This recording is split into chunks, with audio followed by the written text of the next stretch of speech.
What's up guys? Alright, thank you tayo ng lisensya. Punta ako ng tawag dito, Snap sa main. Kuha ako ng ng pro license. Non-pro kasi yung ko, lisensya ko. So isama pro natin. Tingnan natin kung anong gagawin natin. Bago ako pumunta ng LTO guys, nagpakasigurista muna ako para mas maganda. Ayan, nag-exam muna ako dito sa LTO portal ng CDE. Yan, ayan, CDE Online Validation Exam. Madali lang naman yan, nasa 25 question. Ayan o, ayan, 92% ako. Then yan, i-print out nyo lang para yan ang dadali natin sa LTO.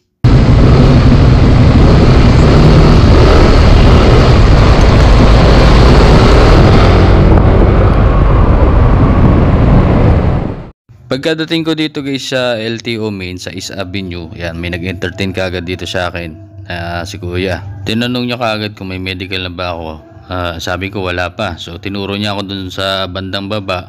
Meron daw doon yung mga kasabayan ko. Hindi na ako rumekta ron sa kanya sinasabi niya dahil counterflow. Dumiretso na ako dun sa gwardiya. Then sabi ng guard sa akin magpa-medical muna ako dun sa accredited ng LTO. So ayun, nagpa-medical na ako at ayan, natapos na. After ko mag-medical yan, rumekta na ako dito sa LTO mismo. And then bibigyan ka nila ng form na APL yan. Pipilapan mo lang. Then i-attach mo yung CDE, yung TIN number na Xerox, and yung medical.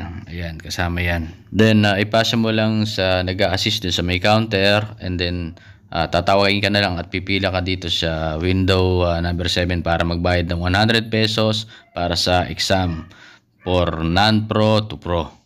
After ko magbayad dito mga tol, nagantay ako ng halos 1 oras bago ako makapag-exam. At ito na nga resulta.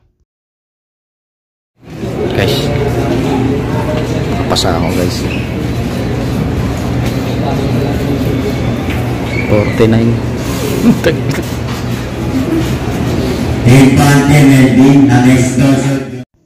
Kaso guys, may masamang balita. Nasira yung lamination nila. Dadalawa lang kasi. So babalik pa ako ng Lunes. Ang dami namin. Basta ba? Mag-alas 7 na. Mga ganun. Tawag dito. Binigay sa amin temporary. Oh guys.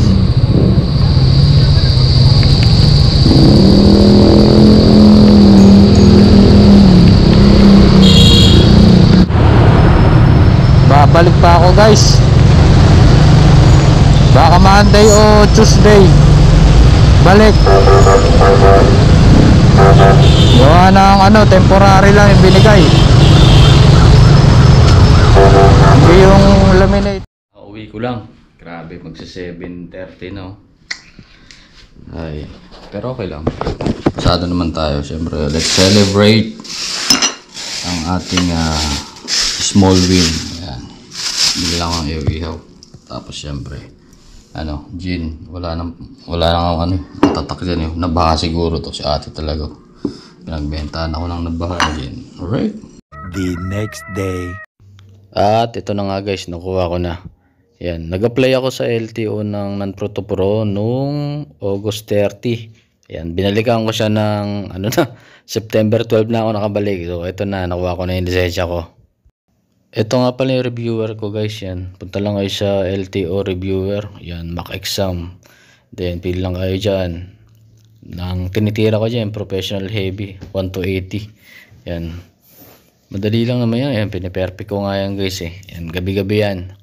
Bago ako matulog yan, piniperfect ko siya. And then, syempre, hindi lang yan. Nagre-review din ako sa YouTube. Ayan, ang daming tutorial dyan. Napanood ko lang yan. Ayan, slide natin para makita nyo. Ayan yung review ko. Ayan, habang may ginagawa ko, ayan, naka-headset lang ako at pinapakinggan ko tong reviewer na to. And then, nag-download din ako ng mga sign yan. Nire-review ko din yan.